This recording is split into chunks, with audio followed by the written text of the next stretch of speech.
Sorry, but before we even get into the topic of today's video, I need to talk about these gyno gladiators, these weak, pathetic mate guardians, right? These mate guarding beta males. I'm getting to my wit's end with them because obviously as the summer comes out, females in general, they're going to be wearing, less clothing. And obviously people want to go out because the weather's warmer, so they want to go on dates, and that's completely understandable, right? But what I'm sick of, right, is these guys feeling as though they got to protect their women from every man that they see. It is so jarring. It gets old so quickly. And not to toot my own horn, but this is coming from somebody who's combat adept. Like, I can go. I promise you that. I can go, right? And I'm not a troublemaker, and I'm not suggesting that anybody just, you just start staring at someone with their woman, right? Because you have to be a good judge of character, right? Especially if, it's a married couple. Although I don't give a shit about their marriage, it's still, use your discernment, right? And the way I look at it, I don't care who it is, right? I don't care what you could bench press, right? It's not going to save you from a good leg kick and a guillotine, mate. Simple as that. And not even to be, a troublemaker, but I'm waiting for one of these guys to say something to me, because I don't want to beat their ass. I'm going to be honest. Like, let me put that out there. I don't want to beat their asses, right? But I actually want to give them a black pill. I want to give them a truth pill, right? Because I don't know if it's hubris, right? I don't know if it's hubris, but they really think, right, that, oh, my girl, she just put on the most revealing clothing, did all her hair and makeup just for me. I'm so special. And they feel so entitled, right? Or they feel like the cat that got the cream, so they have to be ultra aggressive, hyper aggressive, and holding her hand and looking at every guy who they feel is a threat. And I'm sick of it, man. I'm sick of it. And I actually want to let them know, hey, come over here a minute. Let me have a word with you real quick, bro.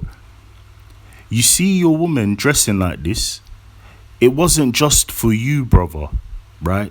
I want them to say something, because I can defend myself and I don't care who it is. And trust me, I'm not a shy guy, right? I like to keep to myself, but I'm a very vocal person when I need to be. But I can't wait to tell one of these guys, she's not dressed like that just for you, buddy, right?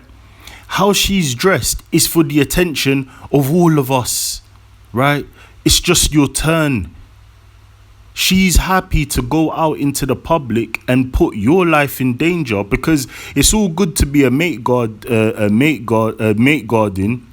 when it's just one guy or somebody you think that you can take. But what about when you're walking through a group of guys, right?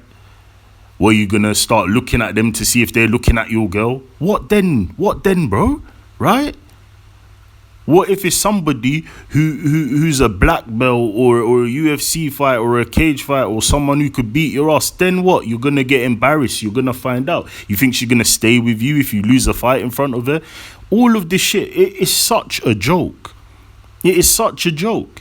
And I'm in the UK, and it just, it just puts, so many different things into perspective for me, because it almost makes me think of the Muslims, right? Because Muslims like to keep their women covered up, because it kind of, shows their dominance hierarchy, right? If you can see beyond the veil and peel back a few layers of the onion, it actually displays the dominance hierarchy, because although he can see his wife, right, in the comfort of their own home or in settings where they don't have to quote unquote mate guard, right? Or feel as though they don't have to mate guard. All that beauty is for him. All that sexual exclusivity is for him, right? And what's funny is the UK and a lot of parts of the West used to be the same way. So it shouldn't even be some foreign concept. But when you have it flipped on its head, it's so ridiculous because these guys don't understand. She's doing it for everyone. She's not just trying to impress you. You aren't even sexually exclusive at that point, because there's going to be guys who see her, right? They might go to the gym with her. They might know her from around. They're just going to slide on her when you're not around. They're like, damn, I never seen her dressed like that before. I didn't know that, you know, she had all those curves in the right places. And it's just going to get her more attention, right? Warranted or unwarranted, how would you know? You're not going to know until she breaks up with you, right? The same way you found her is the same way you know you're going to get left. Yeah, you might have spoke to her in the gym, right? You might have met her, right, here and there. You might have met her in the supermarket when you was getting your groceries. And that's the same way that someone else is going to swoop her from you, right? And I just want to put that out there because at least Muslims are smart enough to understand that, hey, if you're out with a woman and you know that she's got curves in the right places or she's attractive, right, you might as well cover it up. Not for her benefit, right? You're not even factoring that in because as a man, you're intelligent enough to know that, hey, if she has all the curves in the right places, someone might look, someone might glance, someone might be dumb enough to stare. And at some level and some degree, humans haven't evolved that much. So it lets me know that, you know, way back in the day, we must have been truly savage because there's something innate within us that if you're walking with a girl and the shoe's on the other foot, it would be a bit offensive if someone's just looking at her, staring at her like, ugh. Yeah, you're going to take that offensively because you're going to be like, mate, can't you see me here? I understand that. But some of these guys, there's a delicate balance and they don't understand. Yeah, I'm going to look. Like, I'm not going to stare at her with my mouth open, but I'm going to look. Like, yeah, she got her tits out and everything. And when you walk past, I might have a glance behind if I feel like it. Sorry, mate, but that's just what it is. But I just want to get that out there because I feel like a lot of us are going to be experiencing this. And I'd love to know, you know, some of you lot's experiences or, you know, what your views are about it in the comments because we're obviously going to have a lot to say about that. But in regard to the topic of the video, yeah, sorry I had to get that off, man. I had to get that off, guys. But today I want to talk about who the real cutthroats are. Who are the real proponents of the Dark Triad traits, right? And one thing that I respect is consistency. Consistency relies on evidence, right? Evidence becomes hypotheses. And at that point, the antithesis becomes a lie. The antithesis becomes fallacy. And then we could finally and firmly substantiate what our truth should be and what we should live by and what we can observe. And one thing that these pussy slaves, right, can't deny is that within the realm of relationships, women are extremely cutthroat. And I will even double down and say not even only in relationships are they cutthroat, but pretty much every aspect of reality, every social aspect of reality for the most part.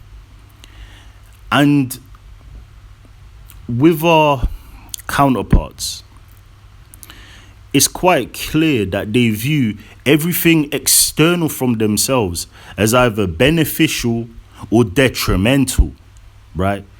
It's almost as if they're unable to understand neutrality or nuance because it either doesn't exist to them or it doesn't mean nothing to them or they don't find it important. And I want to say, have you ever wondered why you've never been cold approached?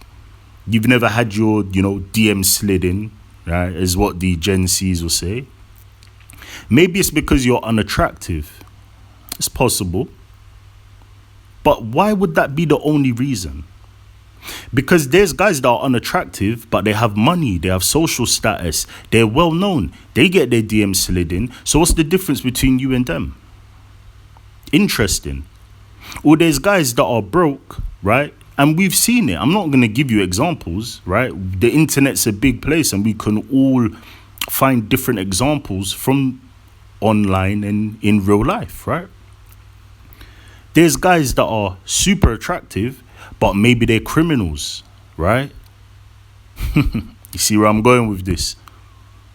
Maybe they're broke, but they're super attractive. So how comes women slide in their DMs? It doesn't make sense, does it? Not to you and I, not to those of us who are rational, to those of us who, we're very logical in our thinking. But it definitely makes sense. And that's what happens when you start to unpack some of the social interactions which we see and sometimes we're on the receiving end of, right? Why do women openly disrespect men and ignore the obvious physical ramifications, right? Is this not something to think about? Well, I'm going to let you know that these are the glimpses into the Dark Triad. Yes, the Dark Triad. You will often hear this terminology used, in business practices within the manosphere, especially when it, in regards to making money or, climbing ladders in corporations and these things. But I'm actually going to apply it somewhere where I think, I haven't seen it applied in this way, right? So for those of you who don't know what the Dark Triad is, it's basically 3 personality traits, right? Narcissism. We know what narcissism is, right? Machiavellianism, right? And psychopathy or psychopathy, right? Well, just quickly, Machiavellianism, we all know what narcissism is. Machiavellianism just is, the ends justifies the means mentality where you sort of abandon your morals to get what you want. And this isn't always a bad thing, right? In some aspects, Machiavellianism can be good if you apply it correctly and you know how to wield it, right? And we know what psychopathy is, right? Psychopathy is callousness, lacking empathy, showing no conscience, right? In getting what you want, manipulating others, right? To get what you want. Now, as I said previously, alone, some of these things aren't bad. It's just how you use them. You have to use them at the right time and the right place. But with our counterparts, with the fairer sex, one thing that I've sort of, locked in about them is a lot of them, and I'm obviously YouTube has an issue when you say all, I get that. But I'm going to say the overwhelming majority of them display the Dark Triad and no one has figured it out yet, right? It's like playing COD, right? In hardcore mode, bro, for real, like it is. But the difference is they're playing with friendly fire switched on, right? Do you understand what I'm trying to say?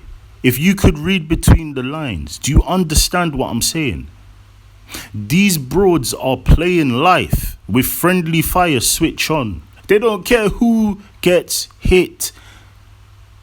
They don't care if they blow themselves up with a grenade on accident, right? They don't care if they fire into a building and their teammates are in there already having a 1v1. They don't care.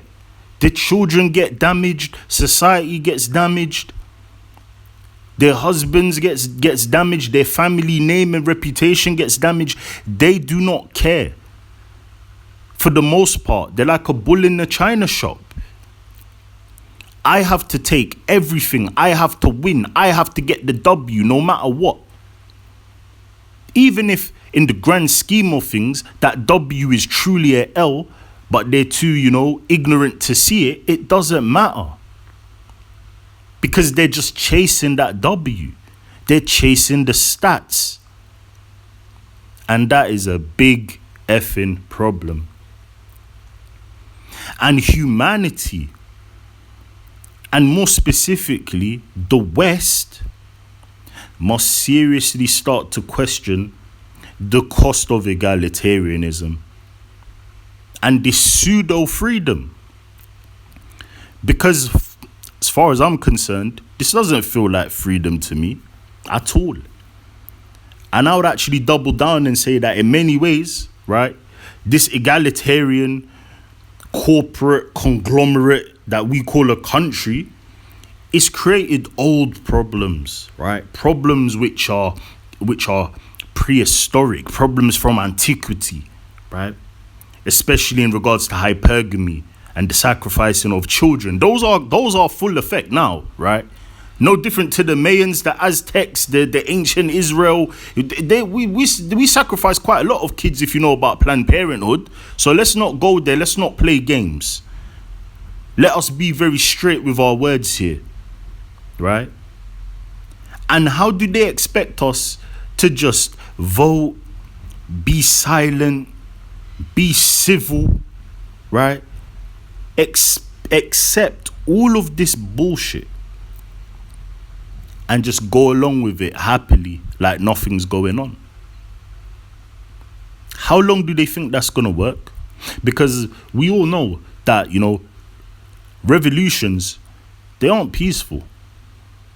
In fact, they're quite bloody.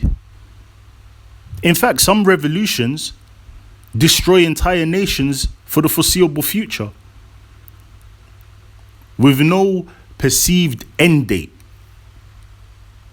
You can see it with Israel and Palestine too. Till this day, you can see once revolutions happen, once damage and fracture is so bad, right, that it can never be repaired, we don't know what type of future that's going to be.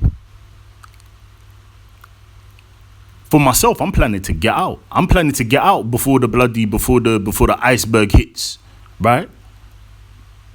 And I implore a lot of you brothers to do the same thing, because we have become so accustomed, right, to seeing other countries or, other parts of the world going through chaos. And we don't respect it because it's just news to us. But we are not far from those sorts of existences ourselves. And it would be foolish to have that level of hubris to think that it can't happen to us. We're definitely going to reap what we sow, and it is coming. It's definitely going to come.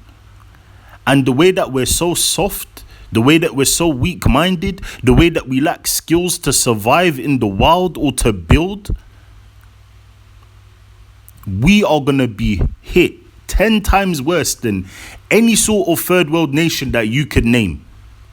Once we go through our growing pains, once we go through our revolution, once our society goes to shit, I think that it's not even going to be repairable. Because a lot of people are just going to get the hell out, especially the middle class. They're just going to get out. They're going to be like, I'm out of here before that day even comes. Right? I'm a working class guy, but even I can put 2 and 2 together, and I'm like, no, I'm doing the maths. I'm trying to get out of here, mate. You lot ain't leaving me here to sink with the ship. I can see what's going on. We're just living in a bubble and an illusion. And you need to get out before the bubble pops. Let that be known. So I find it very ridiculous that we have to be censored and we have to be tight-lipped in regard to our counterparts. I said it before, and this is a spiritual successor to that. How can you protect people, anyone, male or female, how can you protect people who implement Dark Triad traits in every aspect of life that doesn't make sense? If it's a guy doing it, you will uproot him, you will publicly humiliate him, you will drag him through the mud, and we know this to be true. If you ain't got the protection of friends and family or the system itself, you cannot survive as a man operating on Dark Triad principles. People will, they'll call you a snake, a user. You shouldn't be trusted. This guy will lie, cheat, and steal to get to the top. And once we put a magnifying glass on you, we'll get you out of here. You might even end up in the gulag. You actually might end up in the gulag. And I'm not even talking about, the system getting their hands on you. If men, we the people, or your immediate social circle, or the people you have to survive with view you in that light, they might get you out of it too. So why as a people, why as a society are we so comfortable allowing them to do it? Because I'm not. And I know you guys listening, eh? But they will label you all types of names for calling them evil. Why can we not call a spade a spade? What has happened to us?